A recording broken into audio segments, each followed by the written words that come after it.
Get out of my kitchen right now." Those words hit me like cold water thrown straight at my face. My name is Dorothy. I am 64 years old. And the woman screaming at me was standing in my kitchen, wearing my apron, stirring my soup with my favorite wooden spoon. My daughter-in-law Linda had taken over my stove, my pots, my pantry, and now she wanted me gone too. And my son Kevin, my own flesh and blood, the little boy I used to make sandwiches for every single morning before school, stood right there beside her and began to clap, slowly, deliberately, like she had just done something worth celebrating. "That's right, honey." Finally someone put her in. He didn't finish that sentence. He never got to finish it. 'Cause what happened next changed everything. But to understand how we got there, you need to understand how it all started. My name is Dorothy, and I have lived in this house for 31 years. I chose every tile, every curtain, every light bulb. I raised Kevin in these rooms. I buried my husband Raymond from this front porch. This house was not just walls and a roof. It was my whole life. So when Linda walked through my front door for the very first time, I told myself, be kind, be open, be the mother-in-law you always wished you had. I was hopeful, truly hopeful. Kevin brought her home on a Sunday afternoon about 5 years ago. She was 30 years old, tall, with sharp eyes that looked around my living room like she was already measuring the walls. She smiled at me, but the smile never reached her eyes. She said, "What a cozy little home you have, Dorothy. Not beautiful, not warm, cozy little home. Like I lived in a shoebox." Kevin laughed and squeezed her hand and looked at me like he was waiting for me to agree with her. I smiled and said thank you and brought out the lemon cake I had been baking all morning. Linda took one bite, put down her fork, and said she was watching her sugar intake. I remember thinking, she is just nervous. First impressions are hard. Give her time, Dorothy. Give her the benefit of the doubt. I gave her years. I gave her every benefit I had. The wedding came 11 months after that first meeting. A big wedding, bigger than what Kevin earned at the time. His salary at the printing company was decent but not grand. I quietly contributed a large portion of the cost. I did not ask for thanks. I did not expect my name on a banner. I just wanted my son to have a beautiful start. But at the reception, when the wedding coordinator handed out the seating chart, I found my name near the back of the hall. I was placed at a round table near the kitchen door with 2 of Linda's distant cousins who spent the whole evening speaking a language I did not understand. The main table, long and draped in white, was packed with Linda's family. Her mother Gloria sat right beside Kevin, right in the spot I imagined I would have. I sat at my table, ate my dinner, and clapped when everyone else clapped. I danced alone for one song, then sat back down. My sister Ruth reached under the table and squeezed my hand. "You raised a good man," she told me. "Hold on to that." I nodded and smiled and did not cry until I was alone in my hotel room that night. After the wedding, they rented a 2-bedroom apartment on the east side of the city. I thought that was the beginning of their independent life. Their own space, their own rules, their own beginning. I bought them kitchen towels and a spice rack as a housewarming gift. Linda texted Kevin a thank you but never texted me. 8 months into apartment life, Kevin showed up at my door on a Tuesday evening with 2 suitcases and a box of shoes. "Mom, we need a little help," he said. "Just for a while. Things are tight. Linda lost her job and I need to focus so I can get my raise." I looked at my son. I looked at his tired eyes. I stepped aside and said, "Come in." That was 3 years ago. 3 years. What started as a little help stretched into something I never imagined. The first month was quiet. Linda stayed in the guest room most of the day. She was polite enough, quiet enough. She said please and thank you at dinner. Thought maybe this will work. Maybe we can make this a home together. But then slowly, like water soaking into dry wood, things began to shift. Small things at first. Linda began leaving dishes in the sink even when I was standing right there at the counter. She would walk past me in the hallway without a word. She stopped saying good morning. Then came the requests that were not really requests at all. "Dorothy, could you do a load of laundry? I'm really behind." "Dorothy, I'm craving your chicken stew tonight. Make a big pot." "Dorothy, your garden looks messy from the street. You should really tidy it up. Not asking. Telling. As if she were the one who had planted every rose bush, every tomato plant with her own hands in that garden. I kept my mouth shut because Kevin was working long hours and I did not want to add to his stress. He was my son and I loved him, and I told myself, Dorothy, be patient. This is temporary. But the thing about temporary is it has a way of becoming permanent when nobody puts a stop to it. Linda stopped looking for work 6 months after moving in. She told Kevin that the job market was unfair, that no one valued her experience, that the stress of applying was affecting her mental health. Kevin nodded and told her to take all the time she needed. Meanwhile, I cooked breakfast every morning. I mopped every floor.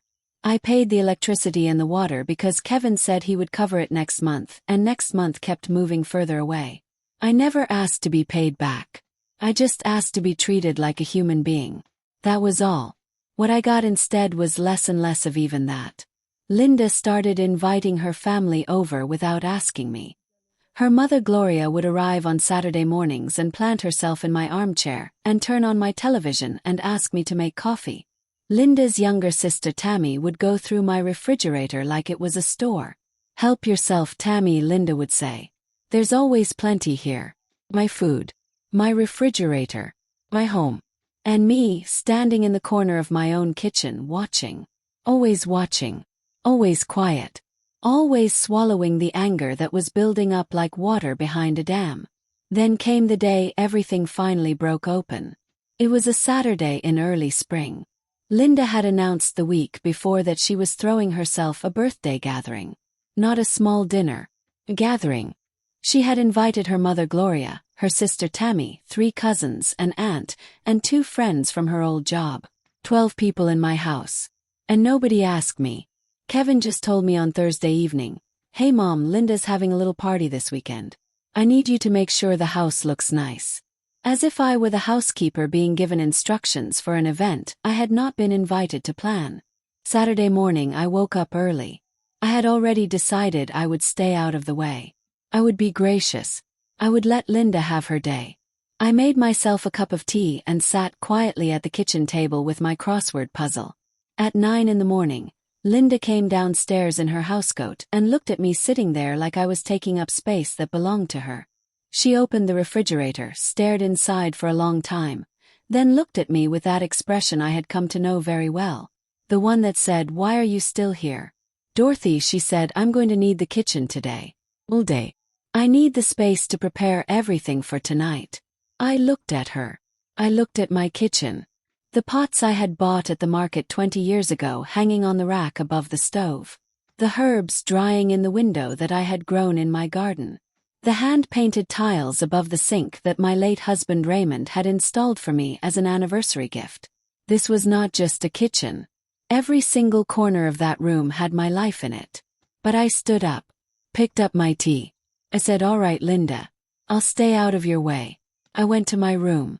I sat on my bed and listened to the sounds coming through the floor. The clanging of my pots. The slamming of my cabinet doors. The sound of my ceramic mixing bowl being set down on the counter too hard. And above it all, the voice of Gloria, Linda's mother, laughing loud and making herself completely at home. Then I heard Gloria say something that stopped my heart. "She is so easy to push around," Gloria said. "Like she is not even there." And Linda laughed. She actually laughed. And said, "I know. I can't believe it took me this long to figure out how easy this was." I sat very still on my bed. Something moved inside me right then. Something shifted. Like a heavy piece of furniture being dragged slowly across a wooden floor. I was not angry yet. Not the hot burning kind of angry. I was something quieter than that. I was done. The guests began to arrive at 6 in the evening. I could hear the front door opening, the greetings, the laughter. Nobody knocked on my bedroom door to say hello. Nobody came upstairs to say, "Dorothy, come and join us." I was in my own house, and I had been made invisible so completely that nobody even noticed I was missing. An hour into the party, I heard Kevin's voice. He had come home from running errands and walked straight into the noise and the laughter. I heard him say, "Where's my mom?" And Linda said, "Oh, she's resting. She wanted to stay out of the way." Rest. She told my own son I was resting. As if I had chosen this. As if I had happily removed myself from my own home. Kevin did not come upstairs to check. He just went back to the party. I sat with that for a long time. My son was downstairs 20 feet away. And he had accepted that answer without question. After another hour, I heard someone in the kitchen begin to burn something. The smell crept under my bedroom door. My good cast iron pan. I could smell it from upstairs. That pan had belonged to my mother. She had given it to me when I got married. I had seasoned it for 30 years.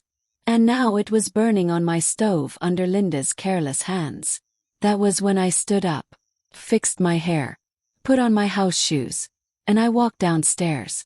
The dining room table was set with my good tablecloth, my dishes, my serving bowls.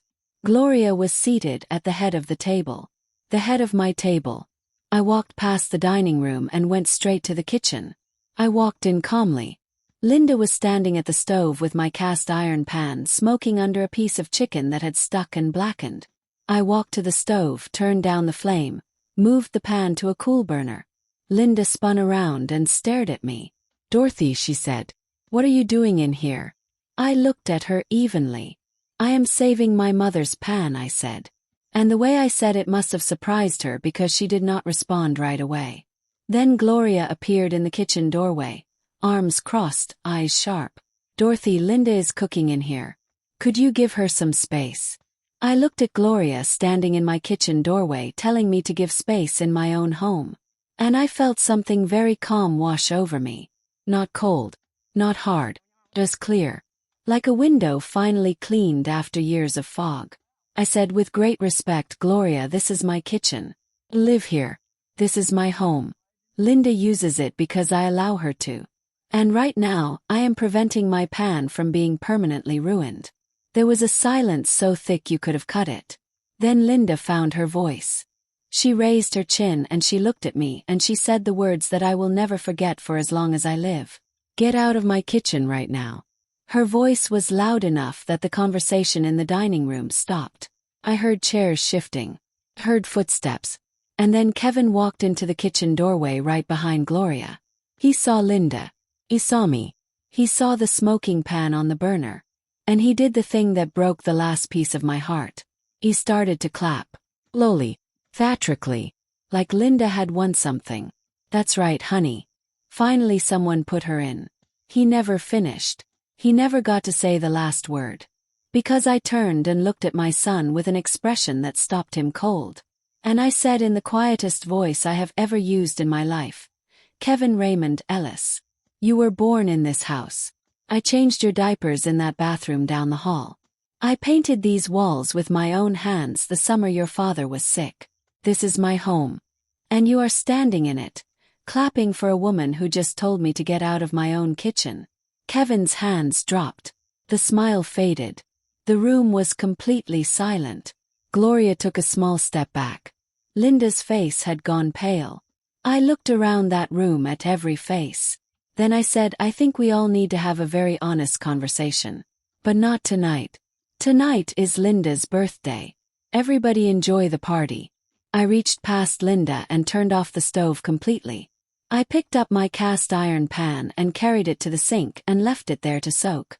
Then I walked out of the kitchen, through the dining room, past every guest who was staring at me with open mouths, and I went up the stairs and back to my room. And I sat down. And I breathed. Because I knew that whatever was going to happen next, I was finally ready for it. I did not sleep well that night. I lay in bed listening to the party wind down below me. I heard the guests leave one by one, heard the front door close again and again, heard the muffled voices of Kevin and Linda talking in the kitchen after everyone had gone. I could not make out words, just tones. Kevin's low and uncertain, Linda's sharp and defensive. I stared at the ceiling and thought about my mother's cast iron pan sitting in the sink, and about how long I had been quiet, and about whether quiet had ever actually helped me at all. By morning I had made some decisions. Not emotional ones. Not reactive ones. Careful, deliberate decisions made by a woman who finally understood that being kind is not the same thing as being silent. I came downstairs early before anyone else was awake. I made coffee and sat at my kitchen table and took out the small notebook I kept in the drawer beside the stove. I had used that notebook for 30 years. Grocery lists, recipes, phone numbers, birthday reminders. That morning I used it for something different. I began to write. Things I owned. Things I had paid for. Things that were mine by every right of work and sacrifice and love. The house, bought before Kevin was born, paid off 11 years ago, with my name only on the deed because Raymond and I had agreed that way from the beginning. The furniture, chosen and purchased by me piece by piece over 3 decades. The kitchen appliances, the pots, the good dishes, the silverware my sister Ruth gave me for my 40th birthday. Every single thing in that house had my history in it. And not one of it belonged to Linda. Not by law, not by love, not by any measure. I filled 2 pages in that notebook. Then I put it away and drank my coffee. Kevin came downstairs at 8. He looked like he had not slept either. He stood in the kitchen doorway for a moment just looking at me. Then he came in and poured himself a coffee and sat across from me. "Mom," he said. "No. I know last night was wrong." I started to speak, but he held up one hand. "Please let me finish," he said. I could hear that he was struggling. His voice had that quality it used to have when he was a teenager and had to admit something he did not want to admit. "I have been seeing clearly lately. And what I see is not good. I have been taking you for granted, Mom. For a long time." I let him talk. I did not jump in to comfort him or to say, No, Kevin, it's fine, everything is fine." I let him sit with his words. When he finished, I said, "I am glad you can see it. I really am. But Kevin, seeing it and doing something about it are 2 different things." He nodded slowly. He did not argue. He did not defend Linda. That surprised me. Thought he would. He said, "I need to talk to Linda. Really talk. The way we haven't in a long time." I told him that was a good idea. Then I got up, washed my cup, and went to water my garden. The garden always helped me think. I had planted it the same year Raymond died. I was 43 years old, newly widowed, with a 12-year-old son and a house that felt enormous and empty. I went outside one morning and started digging. I did not know what I was planting. I just needed to put my hands in the earth. Over the years that garden had become something extraordinary. Roses along the back fence. Tomatoes and peppers in the raised beds Kevin had built for me when he was 17. A small herb section near the side gate. Lavender all along the front path. People who walked past the house often stopped to look at it. Neighbors had asked me for cuttings, for advice, for seeds. My garden had never once asked anything of me except attention and patience. And it always gave back more than I put in. Linda had never once asked about the garden. In 3 years of living in my home, she had never said, "Dorothy, what are you planting?" Or, "Dorothy, that rose is beautiful. What is it?" She walked past it every day like it was part of the property, like it was a backdrop, like it was not the product of 20 years of my grief and my love and my work.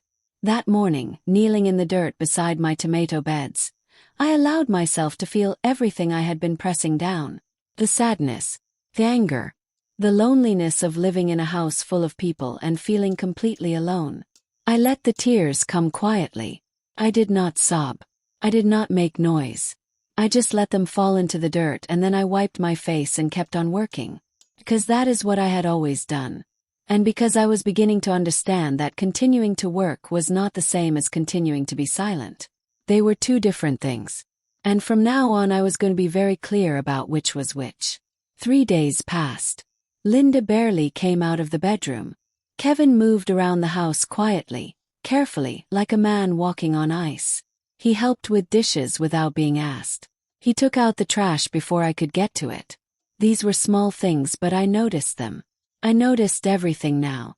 On the 4th day, Linda came downstairs in the afternoon and found me in the kitchen making bread. She stood at the edge of the room for a moment. I did not look up. Kept kneading. The sound of the dough, the rhythm of my hands, the warmth of the kitchen.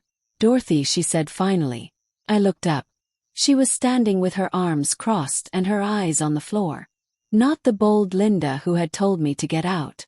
This one was smaller, more uncertain. "I want to apologize," she said, "for what I said the other night. It was wrong. I should not have spoken to you like that. Especially in your home. I set down my dough. I looked at her for a long moment. I am listening, I said. She looked up at me. She seemed surprised that I had not immediately said, "Oh, it's all right, forget it." 'Cause that is what I always used to do. She went on. "I have been carrying a lot of anger that has nothing to do with you," she said. "And I think I've been taking it out on you because you were here and you were easy and you never pushed back. I have not been fair to you, Dorothy. And I have been using this house, your home, like it belonged to me." I listened to all of it. When she finished, I said, "I appreciate you saying that, Linda. Really do. But you should know that an apology is the beginning of something, not the end of something. And what matters now is what comes after the apology." She nodded. She looked almost young in that moment. Uncertain.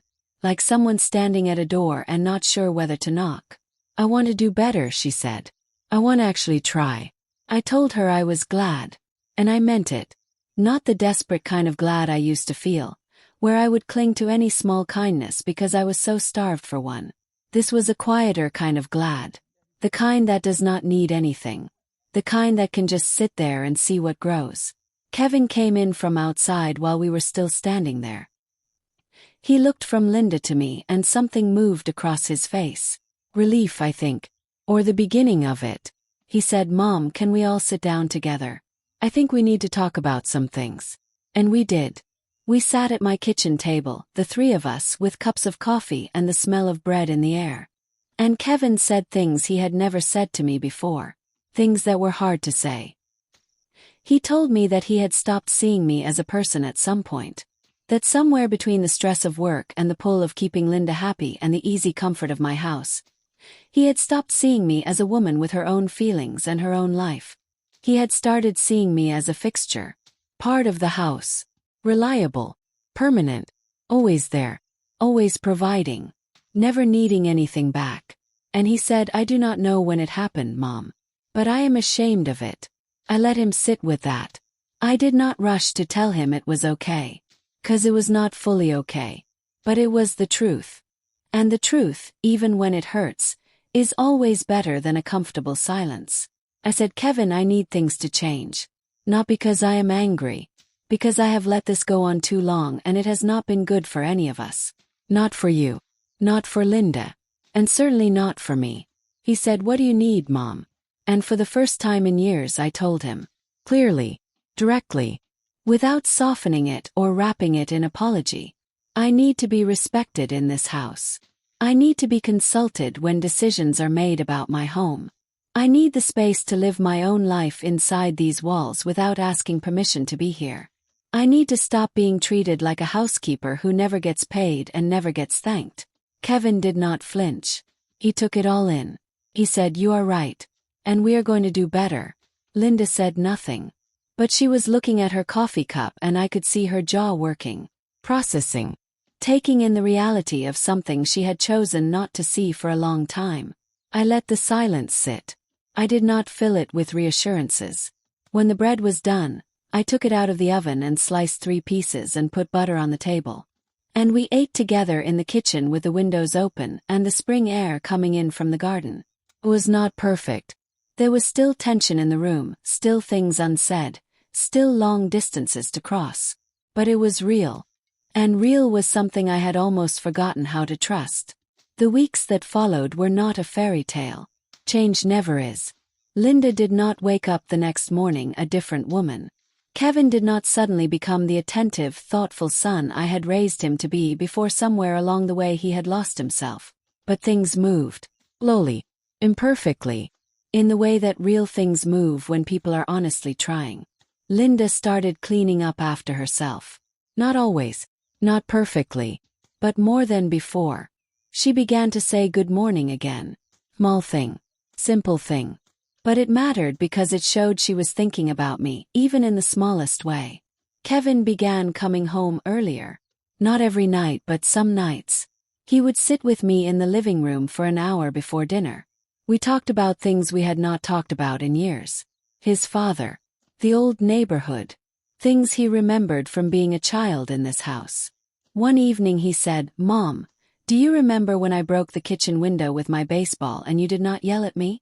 You just looked at me and said, well, we will need to fix that. And then you handed me a broom. I laughed. I had forgotten about that window.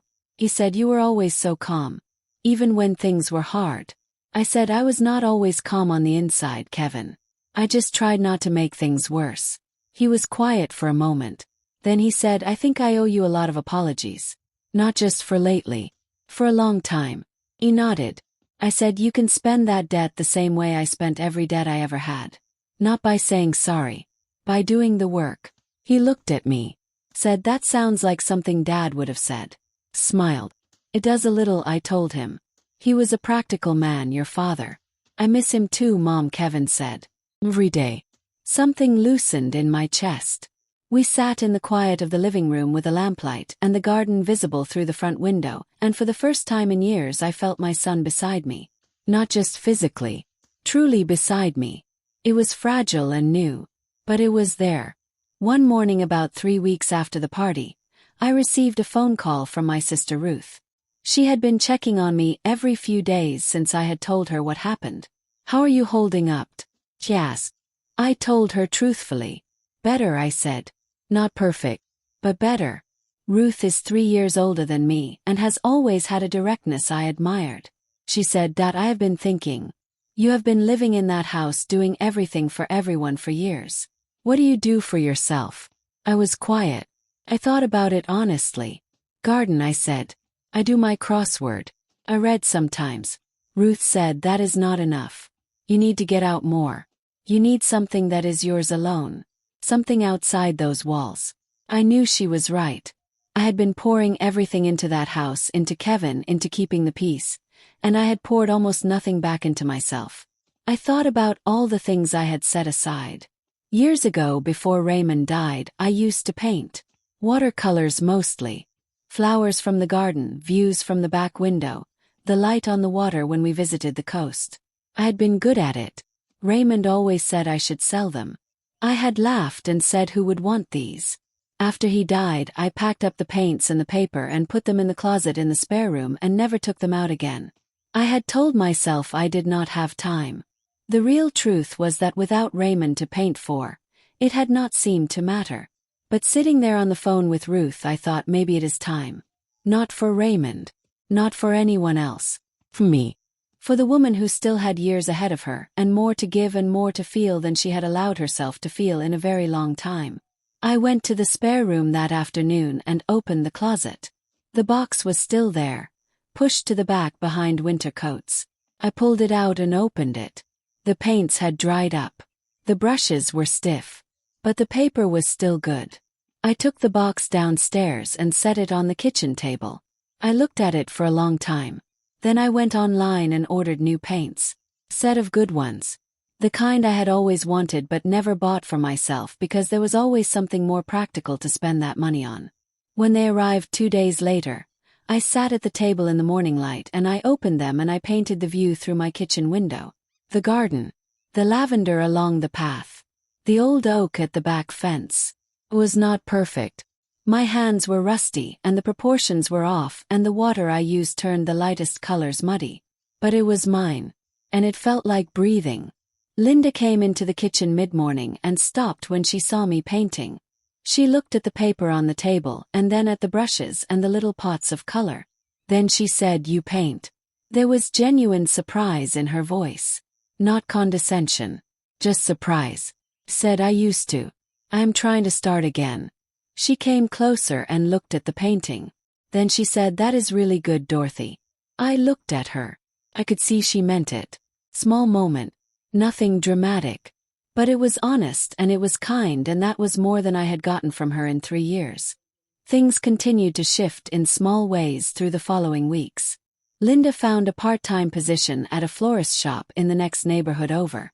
She mentioned it at dinner one evening, almost casually, like she was not sure how it would be received. She starts next Monday, Kevin said, looking proud and a little relieved. That is wonderful, Linda, I said. And I meant it sincerely. She looked at me like she expected me to say something sharp. When I did not, something relaxed in her face. She said, I have always liked flowers. I know a little bit about what's right for different spaces. I thought of my garden. I thought about 20 years of learning what grows in what soil, what light different flowers need, what season brings what color. I said, if you ever want to walk through the garden with me, I can show you some things. He paused, then said, I would like that. We walked through the garden on Saturday morning. Just the two of us.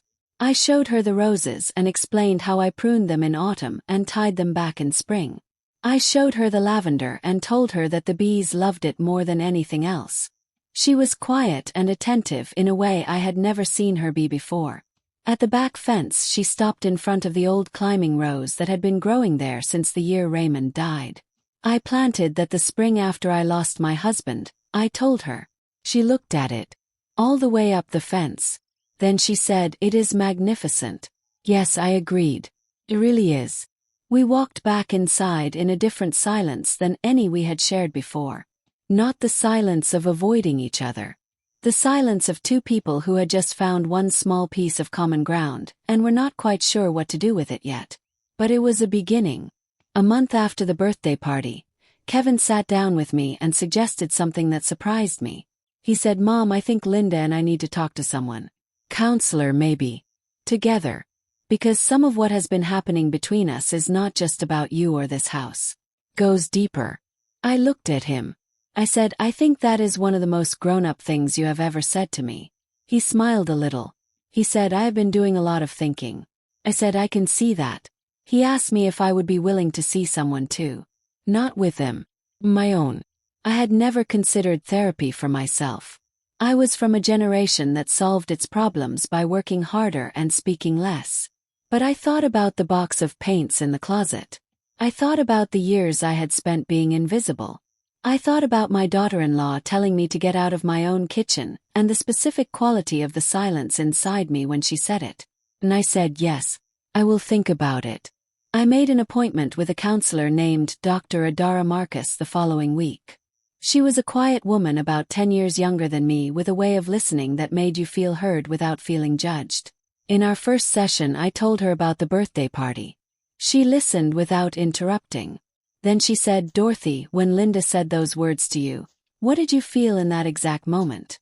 Thought about it. I said I felt done. She asked, done with what? I said, done being small. She was quiet for a moment.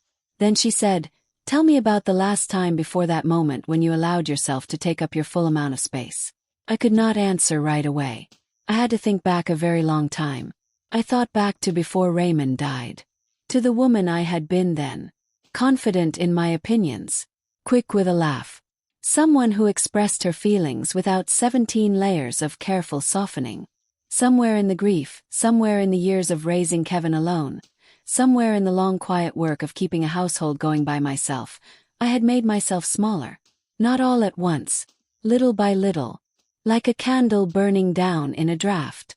By the time Linda arrived in our lives, there was so little of the original flame left that it had been easy for her to make me feel like I was not even there. Dr. Marcus and I began to meet once a week. She helped me understand that what had happened was not entirely Linda's fault. That I had trained the people in my life to treat me a certain way by never insisting on anything different. That did not mean what Linda did was right. It absolutely was not right. But it meant that in order for things to truly change, I had to change too. I had to stop waiting to be seen and start standing in my own light. It was uncomfortable work. There were sessions where I cried in ways I had not cried since the year Raymond died. There were mornings after those sessions where I sat in the garden and felt emptied out and quiet. But underneath the discomfort was something solid. Something growing. Like the roots of the climbing rose on the back fence. Deep and slow and stronger than they looked. Meanwhile, changes were continuing in the house. Linda was working 3 days a week at the florist. She came home in the evenings tired but with a different quality to her tiredness. Not the drained, resentful tiredness of someone going nowhere. The honest tiredness of someone building something. She talked about the customers sometimes at dinner. About an elderly man who came in every Friday to buy flowers for his wife. About a little girl who had saved up her own money to buy her mother a single flower. I listened and asked questions. Real questions. Not to be polite. Because I was genuinely interested. And Linda answered with a warmth I had not seen in her before. One evening she said, I think I want to eventually study floral design properly. There is a school downtown that has a certification program. Kevin looked at her with an expression I recognized. Pride. The same expression he used to wear when he was a child and brought me his drawings. I said, that sounds like a wonderful goal, Linda. She looked at me. Something in her face was still a little uncertain around me. But it was less than before. 2 months after the party, there was a small moment that I have thought about many times since. I was in the garden early on a Sunday morning. The dew was still on the roses. I was deadheading them the way you have to in summer to keep them blooming. Linda came outside with 2 cups of coffee. She handed one to me and said, I thought you might want this. She stood beside me in the garden in her robe and bare feet on the damp grass, drinking her own coffee and looking at the roses. After a while she said, I never said thank you. For everything you have done. For years. I never said thank you once. I looked at her. Said no. You did not. There was a long pause. Then she said, I am truly sorry, Dorothy. Not just for the party. For all of it. For the way I treated your home like mine and your life like it was in my way. I'm sorry. I let the silence sit for a moment. Then I said, I hear you, Linda. And I believe you mean it. She exhaled. Like she had been holding her breath waiting for that. Then I said, the question is where we go from here. She said, I want to go somewhere better than where we have been. I think we can, I told her. Think we can too. We stood in the garden until the coffee was finished, and the sun had fully risen, and the roses were glowing in the morning light. It was not a dramatic scene. There was no music, no grand declaration. Just 2 women standing in a garden with their cups and the dew on the grass and the long slow work of forgiveness beginning in the space between them. That is how real healing usually happens. Not all at once. Not in a single conversation. In moments, small ones, accumulated over time like water filling a stone basin, drop by drop. Kevin and Linda went to their first counseling session together at the end of that 2nd month. Kevin told me about it afterward, briefly. He said, it was hard, Mom. The counselor asked us questions I had never thought to ask myself. I said, that is usually how it works. He said, she asked each of us what we need from the other. And I realized I have never once asked Linda what she needs. I have just assumed. He nodded. Kevin rubbed the back of his neck. He said, and she said the same about me. We have both been doing that. Just assuming. And filling in the blanks with resentment instead of words. I said, that is a very important thing to understand, Kevin. He said, yeah. I think we have a lot of sessions ahead of us. I laughed a little. He smiled. Then he said, Mom, when did I stop being your kid? Not in a childish way, I mean. I just wonder sometimes when I stopped really listening to you. Thought about it. I said, I do not think you ever completely stopped. I think life got loud and you turned down the volume on everything that wasn't immediately urgent. And I was never urgent because I never asked to be. He was quiet. Then he said, you deserve to be urgent, Mom. That made me smile. A real smile. The kind that comes from somewhere deep. I said, go home and have that same conversation with Linda. He stood, kissed me on the forehead the way he had not done since he was a teenager, and went home to his wife. I sat in my living room for a long time after he left. The house was quiet. The evening was warm. Light coming through the curtains from the setting sun. My painting things were on the kitchen table where I had left them. My notebook was in the drawer by the stove. My garden was waiting outside the window, green and full. This was my home. This had always been my home. And I was still here.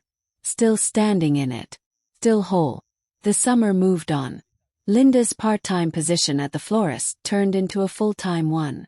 She enrolled in the floral design certification program in September. Kevin got his promotion at work, finally, after 2 years of waiting for it. Things began to loosen in practical ways. Kevin started contributing to the household expenses regularly without being asked. Not to pay rent exactly, but to share the weight. It was not much at first. But it was something. And something after nothing is a great deal. I used my sessions with Dr. Marcus to think about what I wanted my life to look like going forward. Not just the immediate future but the real future. The one that was all mine. I was 64. I was healthy. Had energy. I had a garden and a gift with watercolors I had almost forgotten I possessed. I had a sister who loved me and neighbors who respected me and 31 years of knowledge about how to build something beautiful from the ground up. Dr. Marcus asked me one afternoon, "Dorothy, if you could do anything at all with the next 10 years, what would it be?" Had to think. I said I would want to paint more. Seriously. Not just in my kitchen in the morning but properly. With real materials, real instruction. She said, "Then do that." I said I would want to travel. Raymond and I had always talked about going to the coast, spending real time by the sea. He never got the chance. He said, "Then go." I said I would want to teach. Not school. Not formally. But maybe one day gardening to people who need it. People who are grieving or alone or who need something growing in their hands to help them feel connected to something. Dr. Marcus was quiet for a moment.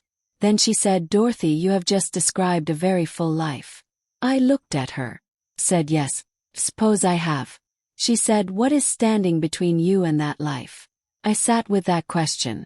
The honest answer was, not as much as I had been pretending. Some money needed to be saved. Some courage needed to be gathered. But the door was not locked. I had just stopped walking toward it. Began making plans. Not grand ones. Practical ones. I found a watercolor workshop at the Community Arts Center. A Saturday class taught by a retired teacher named Gerald who had painted professionally for 40 years. I enrolled. The first class, I sat at a long table with 11 other people ranging from a teenager to a man in his 80s. Gerald was gentle and direct and did not believe in being precious about art. He said, "Paint badly. That is where the learning lives." I painted badly all morning and left feeling more alive than I had in years. Gerald was one of those people who could see what you were actually good at underneath what you were still learning. After the third class, he took me aside and said, "You have a real eye for light, Dorothy. You see the quality of it differently than most beginners." I said, "I used to paint years ago. Then I stopped." He said, "Why?" I said, "I lost my husband and I stopped a lot of things." He was quiet. Then he said, "The eye never leaves, you know. Just waits." I thought about that for the whole drive home. By October I had finished 8 paintings. 2 of the garden. 1 of the kitchen window in the morning light. 1 of the oak tree at the back. 1 of Ruth, done from a photograph which made her cry when she saw it and say, "You have to hang this somewhere people can see it." I began to do something I had never done before with my paintings. I photographed them and shared them with a small online community of watercolor artists that Gerald had introduced to our class. People I had never met began responding. Kind, thoughtful responses from people all over the world. A woman in Scotland said my painting of the garden made her feel the specific quality of late afternoon summer light. A man in Brazil said the oak tree reminded him of one from his childhood. These were strangers, but they were seeing my work and responding to it, and that felt like something. Not fame. Not importance. Just the quiet miracle of being truly seen. The autumn moved through. Linda and Kevin had settled into a new rhythm that was genuinely different from what we had all been living in before. Linda's presence in the house had changed. She was quieter in the way of someone who is thinking, not the quiet of someone who is dismissing. She sometimes brought flowers home from the shop. Small bundles that she would leave on the kitchen table without announcement. I would find them in the morning and put them in water and arrange them in the blue pitcher on the windowsill. One morning I painted them. Left the painting on the kitchen counter where she would see it when she came down. She came downstairs, saw it, and stood looking at it for a long time. Then she said, "Is that my flowers?" "Yes," I said. She looked at me. "I want to frame this," she said very quietly. "If that is all right with you." Course, I told her. "It is a gift." She picked it up carefully and took it upstairs. That evening Kevin came to me and said Linda had it propped up on her dresser. He said she was really moved, Mom. That painting. He nodded. Said nothing more about it. But I kept it close. That small thing. The way a painting of some borrowed flowers could say what months of careful words had been working toward. That was how the real thaw happened. Not through grand gestures. Through small ones accumulated. Through patience that was not passive but active. Through me deciding to live my life fully in full view and letting them see who I actually was. November arrived. The garden was going to sleep for the winter. I cut back the roses and covered the lavender and mulched the tomato beds. Linda helped me one Saturday afternoon without being asked. She showed up in old clothes with her hair pulled back and garden gloves she had bought herself. Proper ones, not the flimsy disposable kind. We worked side by side for 3 hours. She followed my lead, asked questions, made careful observations. She said, "These beds are so much deeper than I expected." I said, "Raymond dug them the year we moved in. He said the deeper the root, the stronger the plant." She was quiet for a moment, then said, "He sounds like he was a good man." "He was," I said. "He really was." We finished the beds and came in and made tea and sat at the kitchen table with mud on our hands and the smell of earth and the end of the growing season all around us. It was one of the best afternoons I had had in years. Not because anything dramatic happened, because it was simple and honest and warm.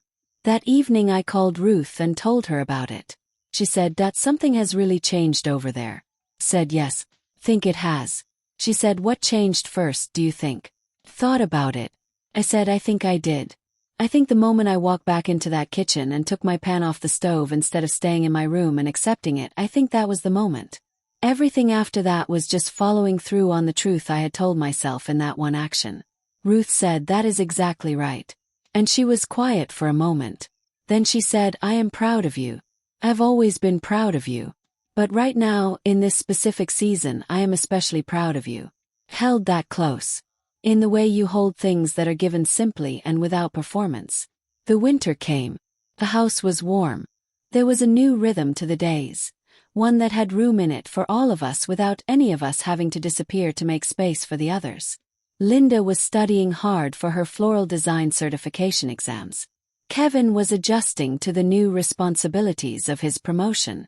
And I was painting and gardening and seeing Dr. Marcus weekly and attending Gerald's Saturday class and planning a trip to the coast for the following spring. My first trip alone in 20 years. I had found a small inn on the water where I could have a room with a window facing the sea and paint in the mornings and walk the shore in the afternoons.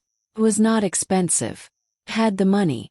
I had always had the money, sitting quietly in my account like a patient friend waiting to be invited out. I had just never allowed myself to use it for something purely mine. Something with no practical purpose except joy.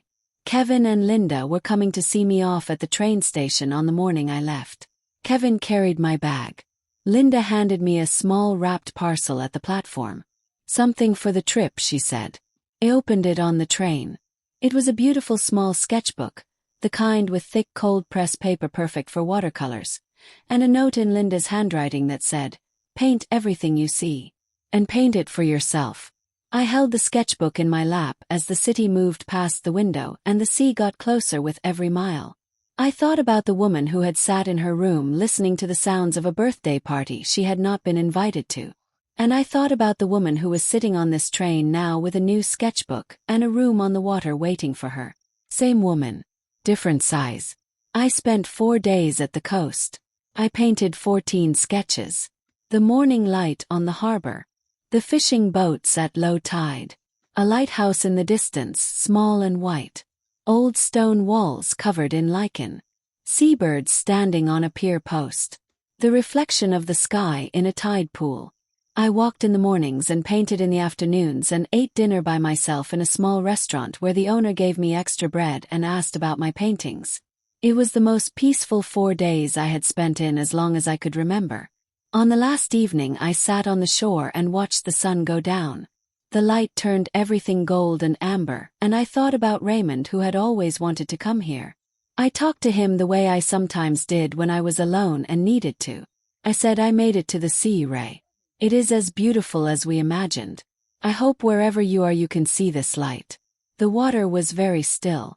The sun dropped below the horizon. The sky turned deep pink and then violet. I sat there until the stars came out. When I came home from the coast, Kevin and Linda were both at the house. They had cooked dinner together. Real cooking, not just putting things in the microwave. Chicken and roasted vegetables and proper rice. The table was set with my good dishes. The ones they used to bring out for their own guests without asking. This time they had set them out for me. Linda had put a little vase of winter flowers in the center of the table. Small white ones, simple. Beautiful. "Welcome home," Kevin said. I looked around my kitchen. Warm and clean and full of the smell of a proper meal. I hung up my coat. I sat down. And I let them serve me dinner in my own home. I thought there was a time not very long ago when I would have stood up and offered to help and told them not to fuss. A time when I could not have sat still and been served without apologizing for it. I sat still. I ate the chicken, which was honestly quite good. Told them so. Linda asked about the coast. I told them about the mornings and the harbor and the fishing boats. Kevin asked if I had painted a lot. I showed them some of the sketchbook. Linda looked at each page with the careful attention of someone who works with beautiful things. She paused on the tide pool sketch. She said, "This one. The reflection. I can feel the cold of it." I said the water was very cold. She smiled. Kevin said, "Mom, these are seriously good." Said, "I know. I have always known they were good. I just forgot to believe it." He looked at me for a moment. Then he said, "I did not know you were that good." I said, "Kevin, there are a lot of things about me you did not know because you stopped asking." He sat with that. Then he said, "I want to start asking again." I said I would like that very much. We ate the rest of dinner talking easily. Telling stories. Kevin told a story about his father and a broken lawnmower that I had forgotten about, and we all laughed until Linda had to put down her fork. It was the first time we had all laughed together. Really laughed. Not the polite dinner table variety. The real kind that surprises you by how good it feels. When they left that evening, Linda hugged me at the door. Real hug. Not the careful side press of someone trying not to get too close. She held on for a moment. Then she said, "Thank you for giving us the chance to try." I said, "Thank you for trying." We said good night. I stood in my doorway and watched their car until it turned the corner. Then I went inside. I put the leftover chicken away. I washed my good dishes carefully and put them back in the cabinet. I watered the potted herb on the kitchen windowsill. I went to my painting things on the table and looked at the sketchbook from the coast and thought about which painting I would work on tomorrow. Then I turned off the kitchen light and went upstairs to bed. And for the first time in as long as I could remember, I fell asleep in my own house feeling completely at home in it. Completely at home in myself. The new year came. Linda passed her floral design certification with high marks. She was offered a junior design position at a shop in the better part of the city. A step up from the florist where she had started. She came home with the news on a Tuesday evening, still in her work clothes, and knocked on my bedroom door. She had never knocked before. She had always just walked in or not come in at all. I said, "Come in." She came in and stood just inside the doorway. She said, "Dorothy, I want to tell you something. I passed my certification. I got the new position." She was holding herself very carefully the way people do when they are not sure if they are allowed to be happy yet. I stood up. I said, "Linda, come here." She came close. I took both her hands. I said, "I am genuinely proud of you." She looked at me. I think she had been waiting a long time to hear something like that from me without it being complicated or careful or wrapped in the history we had between us. She said, "I could not have done the studying with everything going on at work without the stability of this house. I know that. I know what you have provided by letting us be here." She stopped, then said, "I took it for granted. For a long time. I know I did. I do not want to be that person anymore." I squeezed her hands. I said, "You are not that person anymore. Can see that clearly." She exhaled, then said, "I want to make this work. All of us. In a real way. Not just truce. Real." Said, "So do I." And I believed it. The work that had been happening over these months had not been pretend. It had been slow and difficult and real, and it was continuing. In February, on a cold Saturday, Kevin drove me to the hardware store and helped me buy materials to build 2 new raised beds in the garden. We had talked about expanding the vegetable section for years and never gotten around to it. He measured and cut the boards in the backyard while I watched and offered occasional commentary he pretended to be annoyed by. Linda brought us hot tea twice and made a joke about construction workers needing proper breaks. Kevin laughed. I laughed. Linda looked pleased with herself. We worked until the afternoon went dark and the new beds were built and sitting in the garden waiting for spring. Kevin had dirt on his hands and a cut on his thumb from the saw that I insisted on bandaging even though he said it was fine. He sat at my kitchen table while I cleaned and dressed the cut the way I had done when he was 7 and scraped his knee on the front step. He watched me work with the same look on his face he had had as a boy. Not a grown man being fussed over. Just Kevin. Just my son. When I finished, I patted his hand and said, "There." He said, "Thanks, Mom." I said, "Thank you for the beds." He said, "Thank you for letting me help." We had a soup for dinner, the three of us, around the kitchen table. Outside, the new raised beds stood in the dark garden waiting. Spring was coming. I could feel it in the air even in February. That particular sharpness that is not quite winter anymore and not yet warm but is something in between, something full of possibility. March arrived. Kevin and Linda found a 2-bedroom apartment they wanted to rent. It was 3 miles away. Close enough for regular visits. Far enough for all of us to have our own lives fully. Kevin told me about it on a Sunday afternoon, carefully, watching my face to see how I would take it. I said, "Kevin, that is wonderful news." He looked surprised. He said, "You are sure? You do not mind?" I said, "Your living here was always meant to be temporary. The fact that it took this long to get here is on both of us. But the fact that you are getting there is good." He said, "We will be over for dinner." Blah. Said, "Good. I enjoy cooking for people I love." They moved out on a Saturday in late March. I helped Linda pack the kitchen things she had bought herself over the months, the ones that had slowly accumulated alongside mine. We were careful about what was whose. Respectful and clear in a way we had never been able to be before. When the last box was in the car, Linda stood in my kitchen doorway and looked at the room. She said, "I remember the first time I walked in here and you had just made lemon cake." I looked at her. I said, "I remember that day too." She said, "I was awful to you even then." I did not try at all. Said, "No, you did not. But you are trying now." She nodded. Then she smiled. Real one. The kind that reached her eyes. She said, "You are an extraordinary woman, Dorothy.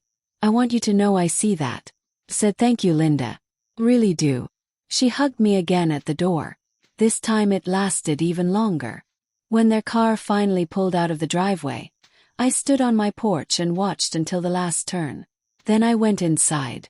I walked through my house slowly. The living room, the hallway, the stairs. Each room was mine again. Fully, quietly, completely mine. The house had been returned to me not through conflict but through time and honesty and the slow, patient work of people deciding to be better. I sat at the kitchen table for a while in the quiet. Then I made a cup of tea and took my sketchbook out to the back garden. The new raised beds were empty but ready. The roses were beginning to wake up. A few early crocuses had come up along the path. I opened the sketchbook to a fresh page and I started to draw the garden the way it looked that afternoon. The beds waiting. The old climbing rose beginning to unfurl the first pale leaves of the new season. The lavender still gray and dry at the edges but with the faintest green coming in at the center. All that waiting finally being met by spring. It was an ordinary afternoon. The light was unremarkable. There was nothing especially beautiful or important happening in the world. But I was sitting in my garden in my home at the beginning of a new season with clean pages in front of me and a brush in my hand. And I was happy. Not the performance of happiness. Not the thin, anxious version I had worn for years to convince everyone that everything was fine. Real happiness. The kind that does not need an audience. The kind that does not depend on anyone else doing or saying the right thing. The kind that comes from being exactly where you are supposed to be, doing exactly what you were made to do, in a life that is entirely and unapologetically your own. In April, Gerald asked me if I would like to show some of my work. Not a gallery, he said. Just a community exhibition at the Arts Center. 12 artists, 1 wall each. I said yes before I even finished thinking about it. I spent the following weeks choosing and matting and framing 8 paintings. The garden in summer. The coast at evening. The kitchen window light. The oil lamp I had on the table in winter. The climbing rose against the fence. Each one a piece of my life that I had found beautiful enough to stop and paint. Kevin and Linda came to the opening with Ruth and her husband Peter. The room was crowded and warm and noisy in the good way. People moved from wall to wall. I stood near my section and felt a very particular thing I had not felt in many years. Visible. Not exposed. Visible. The way you want to be seen when you are standing in something true. A woman stopped in front of the kitchen window painting for a long time. She was about 40, maybe 45, with tired eyes and a good coat. She said, "This one. This makes me feel like someone is actually home." Said, "Thank you." That was what I was going for. She said, "Do you do commissions?" I looked at her. She said, "I might. Give me your contact information." She did. That was the first commission. There were 2 more that evening. Gerald stood beside me near the end of the night and said, "I told you the eye never leaves." I said, "You were right." He said, "What do you want to do with this, Dorothy?" "Keep teaching. Keep the Saturday class." I thought about the woman with the tired eyes standing in front of the kitchen window painting, feeling like someone was home. I thought about all the women I knew who worked so hard and received so little and rarely stopped to make anything beautiful. I said, "I want to start a class for women who think they cannot paint." He looked at me. He said, "Let's talk about that." We did talk about it. Several times over the following weeks. The art center was interested. They had a Tuesday evening slot available and a small supply budget they could offer. I would teach once a week, 6 women maximum per class, beginners only. I put up a small announcement in the window of Ruth's shop and at the community board near the library. I had 12 inquiries in a week. I had to turn half of them away and start a waiting list for the next session. The first class of 6 women arrived on a Tuesday evening in May with the nervous, hopeful energy of people about to try something they had told themselves they were not good enough for. I recognized that energy completely. I had lived in it for decades. I told them what Gerald had told me. Paint badly. That is where the learning lives. And then I told them what he had not said and what I was adding from my own knowledge. Your story is in your hands. Not the mistakes. The story. Paint what you love. Paint what you have lost. Paint what you see from your kitchen window in the morning light. Paint the face of someone who is gone. Let your hand say the things you have not said in words. Just paint. The first woman to finish a painting that evening was a 62-year-old retired teacher named Nora, who had told me on the way in that she had not touched a paintbrush since 6th grade. She painted a blue door. The door of a house she had grown up in, she said, that had been torn down. She looked at it when it was done with the expression of someone who had just recovered something they thought was gone forever. I said, "Nora, this is wonderful." She said, "Is it really? Or are you just saying that?" I said, "I am never just saying it. Look at it." She looked at it. Looked at it for a long time. Then she said very quietly, "I can remember the way that door sounded when my father closed it at night. I can hear it right now looking at this." I said, "That is painting. That is exactly what painting is for."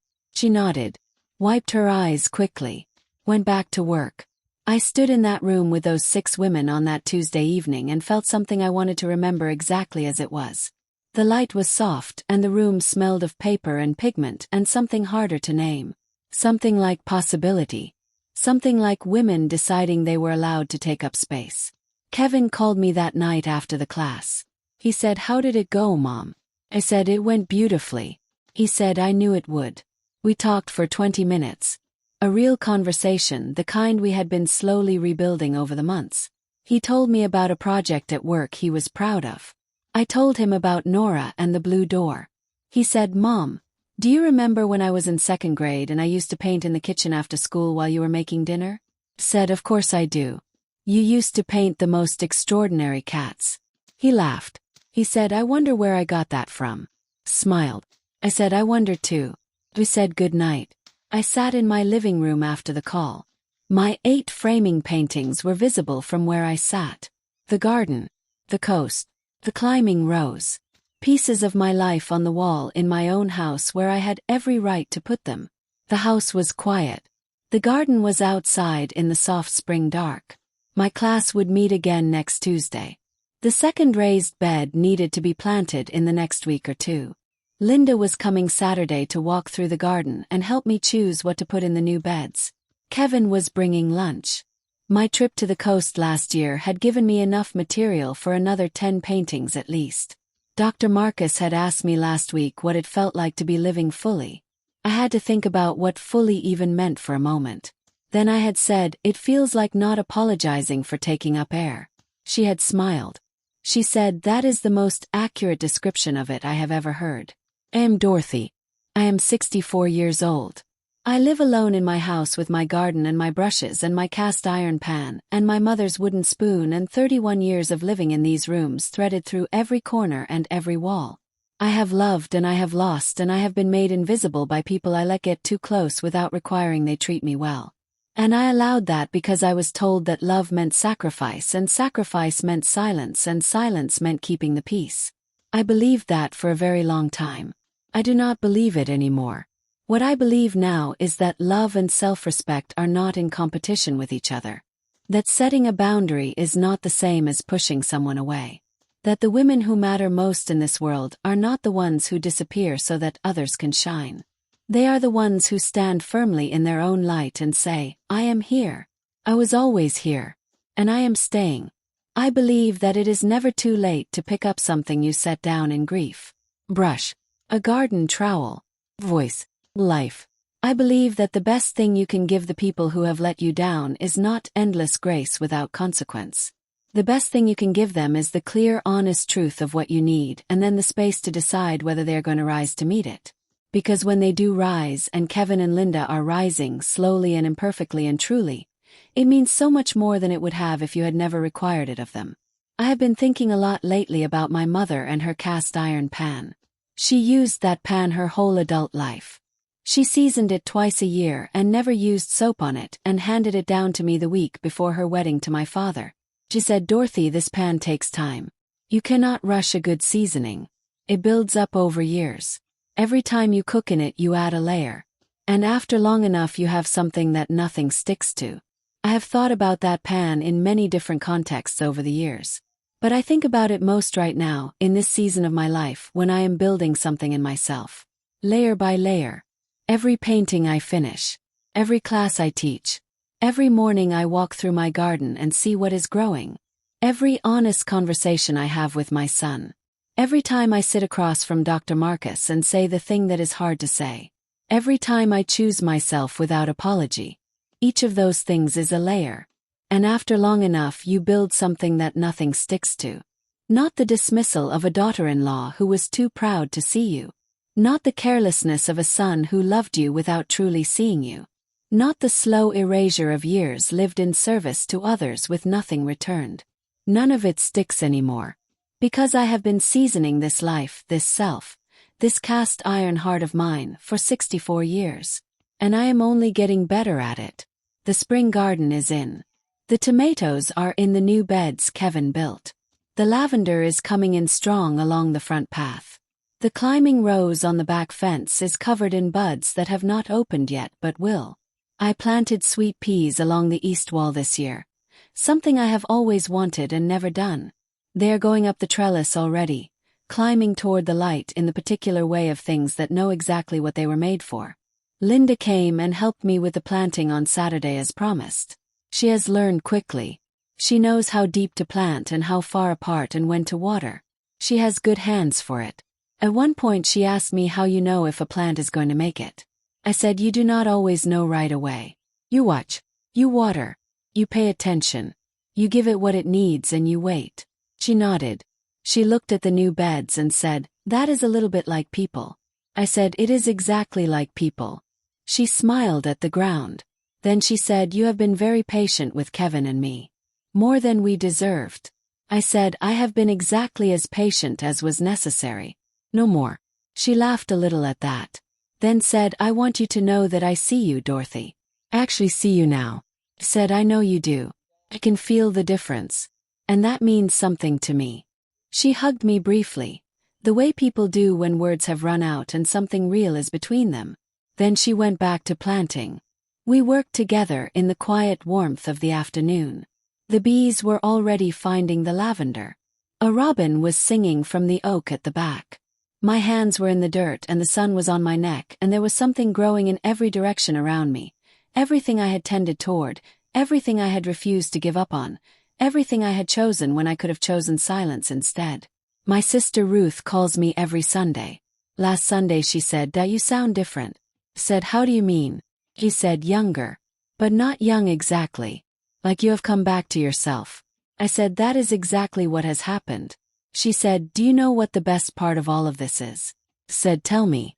She said, "You did not wait for them to change first. You changed and then they had to meet you there." Said, "I know." She said, "That is wisdom, da. Real wisdom." I sat with that for a while after we got off the phone. The idea that change does not begin when the world around you changes. Change begins when you change. When you stop waiting for the conditions to be right and start standing in the conditions that already exist and saying, "This is what I require now." I had spent years waiting for Linda to somehow see me differently, as if the act of staying quiet and helpful and available would eventually make her look up and say, "Oh, there you are. What would we do without you?" That is not how it works. People do not see you differently until you require them to. Until you show up differently. Until you walk back into your own kitchen and take your mother's pan off the stove and say quietly but clearly, "I live here. This is mine. I am not moving." That is not aggression. That is not anger. That is just the simple, undeniable truth of someone who has decided to exist fully. And it changes everything. Changed everything. Changed Kevin. Changed Linda. It is slowly changing me in ways I am still discovering. Last week, a woman in my Tuesday class named Pauline brought in a painting she had worked on at home between sessions. She was proud of it and a little nervous about being proud of it in the way people are when they have made something personal and are showing it for the first time. It was a painting of her kitchen window in the morning.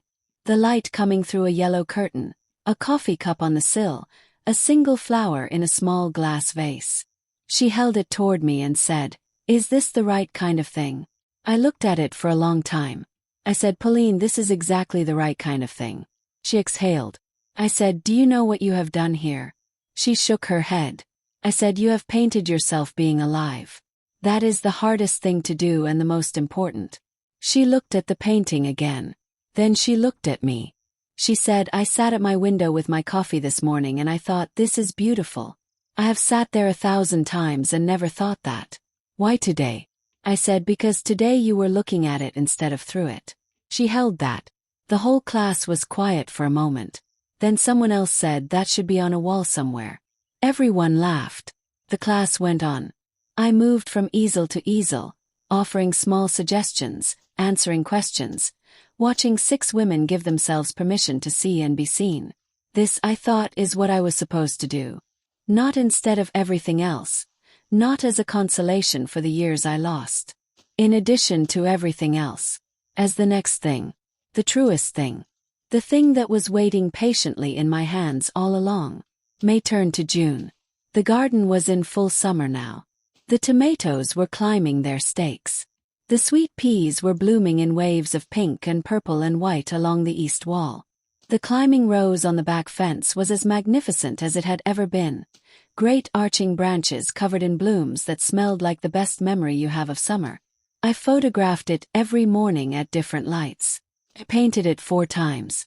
Each painting different because the light was never the same twice. That is the thing about something that is truly alive. It is always changing. Always becoming something slightly different from what it was before. You cannot paint it once and consider the job done. You have to keep looking. Keep bringing fresh eyes to something familiar. Keep being willing to see what is actually there instead of what you expect to see. I have been thinking about that in relation to Kevin. The way that really seeing your child, really seeing them, requires you to keep looking and keep being surprised and keep letting them be new to you even when you know them completely. Kevin had his birthday in June. He turned 38. Linda organized a small dinner at their apartment, the first time I had been invited to their new place as a guest. Just the 3 of us and Ruth and Peter. Their apartment was neat and warm and had touches of Linda's developing eye everywhere. Small arrangements of branches and dried things on the windowsill. A print of a painting on the wall that I recognized as one by a watercolor artist I had been following in Gerald's community group. I pointed at it and said, "I know this artist's work." Linda said, "I know. I found her through you." We sat around their small table and ate a dinner that Linda had cooked from scratch. It was genuinely good. chicken with herbs, roasted potatoes, a salad with a sharp dressing. Kevin poured wine. Ruth told a long and convoluted story about something that happened at her shop that week that had us all laughing before she got to the end of it. Peter, who rarely spoke and who I had always loved for exactly that quality, made one dry comment at the end that made Kevin spit out his wine. It was a good evening. Real one. After dinner, Kevin presented me with a small framed print. I looked at it. It was one of my paintings. The kitchen window one, the morning light one. He had had it professionally photographed and printed and framed in a thin silver frame. He said, "Mom, I bought one for our wall too. I hope that is okay. I hope you do not mind that I took a photo of it." I said, "Of course I do not mind." He said, "I wanted a piece of your home here in our home. I wanted something of yours on our wall." I looked at the print in my hands. My kitchen window. The light through the glass. The herbs on the sill that I had grown myself. My home, hanging on the wall of my son's new apartment across the city. I said, "Kevin, this is the most beautiful gift you have given me in a very long time." He said, "I have a lot to make up for, Mom." I said, "You are making it up. You are making it up exactly right." Ruth caught my eye across the table, and her expression said everything that did not need to be said out loud. On the drive home, I sat in the back of Ruth and Peter's car and watched the city move past the window. Lights. People. The long warm evening of early summer. I thought about the woman who had sat in her room listening to a party through the floor and feeling as invisible as a piece of furniture. I thought about the woman who had picked up her mother's pan and walked back into her own kitchen. I thought about the woman on the train with the new sketchbook going to the sea for the first time in 20 years. I thought about all the mornings in the garden and all the Tuesday evenings in the classroom and all the paintings and all the honest conversations and all the slow, patient, necessary work of becoming fully yourself after spending years becoming smaller than you were meant to be. It is not a short journey. It is not an easy one. It does not happen in a single dramatic moment, though sometimes a single dramatic moment can be the beginning of it. It is a daily practice, daily choice. Choose this. Choose to be here. I choose to see myself clearly. I choose to require that others see me clearly too. That is the version of myself I have come back to. The Dorothy who knew her own worth. The Dorothy who planted a garden the year she was most broken and has been tending it ever since. I looked at the photograph on my bedside table. Kevin at about 7 years old, gap-toothed and laughing, sitting on the back fence post in the garden that was just getting started. I touched the photograph gently. "I love you, Kevin," I said. "I always will. And now I am also doing something I should have done a very long time ago. I am loving myself. And that changes everything." 6 months after the birthday party that changed everything. 6 months of learning and growing and turning toward the light. My life looked nothing like I imagined it would at 64. It looked better. Stranger and harder in some ways, but better in all the ways that matter. I was no longer the woman who hid in her room listening to her own home being used around her. I was the woman who taught classes and painted and traveled and spoke plainly and stood in her garden every morning and never apologized for being exactly where she was supposed to be.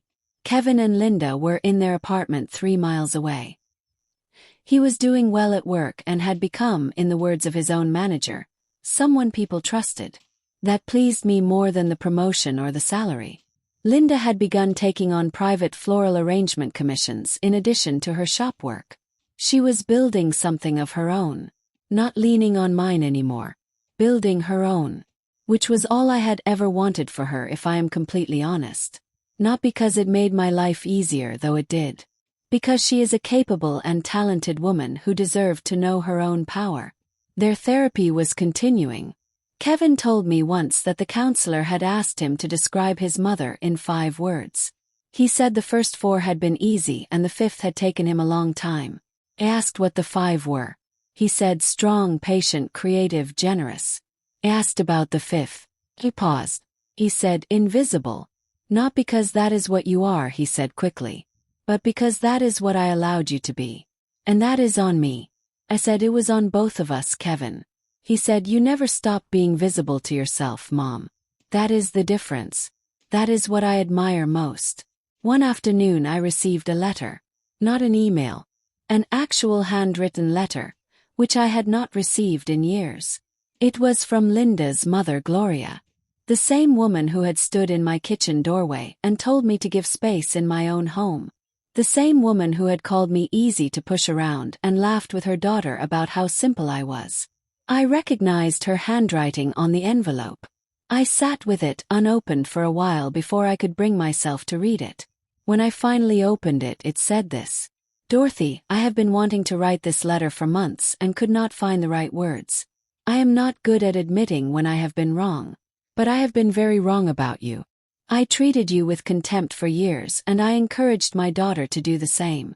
I convinced myself that I was protecting Linda, helping her hold her ground. But what I was really doing was teaching her to disrespect a woman who had shown us nothing but generosity. I am ashamed when I think about the birthday party and what was said and done in your home. I am even more ashamed that I watched it happen and said nothing and then laughed about it on the drive home. The change I have seen in Linda over these months is something I cannot take any credit for. She has grown in ways I did not know she was capable of. And when I ask her what changed, she says, 'I finally saw Dorothy clearly. I want to see you clearly too. If you are ever willing to have a cup of tea with an old woman who has a lot to make amends for, I would be very grateful.' I sat with that letter for a long time. Then I put it on my desk and went to paint for an hour. Let the question sit while my hands were busy. When I came back to it, I wrote a short reply. I said, 'Gloria, I appreciate your honesty. I will have tea with you. I am not promising more than that right now. But I believe people can change, and I believe letters like this one are the beginning of that. Let's start with tea and see where it goes.' We met 2 weeks later at a cafe near my house. Not my home. Neutral ground which felt right. Gloria was smaller than I remembered. More uncertain. She apologized again in person. More fully than the letter. She talked about the way she had raised Linda. The values she had passed on without questioning them. The pride and the status anxiety and the tendency to measure people by what they owned rather than who they were. She said, 'I measured you and found you small because your life looked simple to me. And I was wrong. Deeply wrong.' I listened to all of it. Then I said, 'Gloria, I forgive you. Not because what you did was small. It was not small. But because holding on to it does not help either of us. And because I think you mean what you are saying.' She pressed her lips together. Said, 'You are a bigger person than I deserve.' I said, 'I am just a person who has learned that bitterness is expensive.' She exhaled. We drank our tea.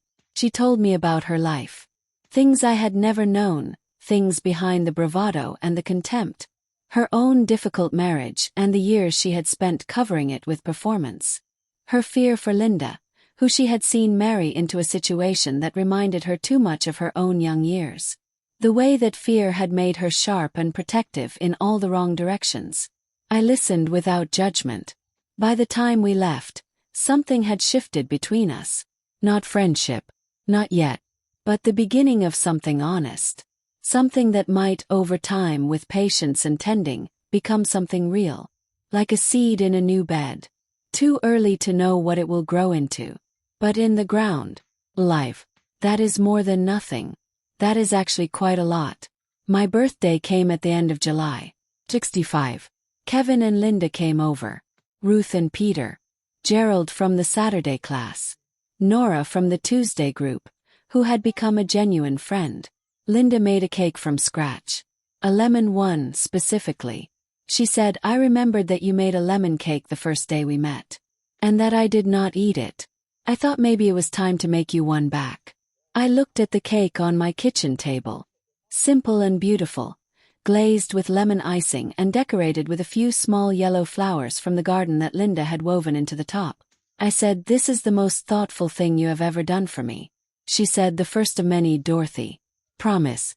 We ate cake and talked and laughed, and the afternoon light moved slowly across my kitchen walls while the garden hummed outside the window. Kevin gave a small speech. He said, "Mom, you have been the strongest person in our family for as long as I can remember. Not strong in a loud way. In the way of things that last. Like the oak in the back garden and the climbing rose and the foundations of this house that you have lived in with dignity and love and extraordinary grace, even when none of that was being returned. I want you to know that I see all of it." He raised his glass. "To Dorothy," he said. To the woman who refused to become invisible and who showed us, by doing so, how to be better. To Dorothy, said everyone around the table. I looked at their faces. My son, his wife, my sister, her husband, my teacher, my student, people who had seen me and known me and in some cases been changed by knowing me. I looked around my kitchen where it had all come to a head, where the wooden spoon and the cast iron pan and 30 years of my life had nearly been taken from me by people who had forgotten to look. And I thought about what it means to stay. Not to stay quiet. Not to stay invisible. To stay present. To stay whole. To stay fully, firmly, beautifully yourself through every season of your life, regardless of who is asking you to make yourself smaller. Because you were not built to be small. None of us were. We were built to grow and to tend and to create and to love and to stand in our own light with our feet in the earth and our hands open and our eyes seeing clearly. I am Dorothy. I am 65 years old. I built a garden in grief and it became extraordinary. I built a life in silence and it is finally speaking. And this kitchen, these walls, this home, this life, they are mine. Every single beautiful, hard-won, joyful inch of them. And I am not going anywhere.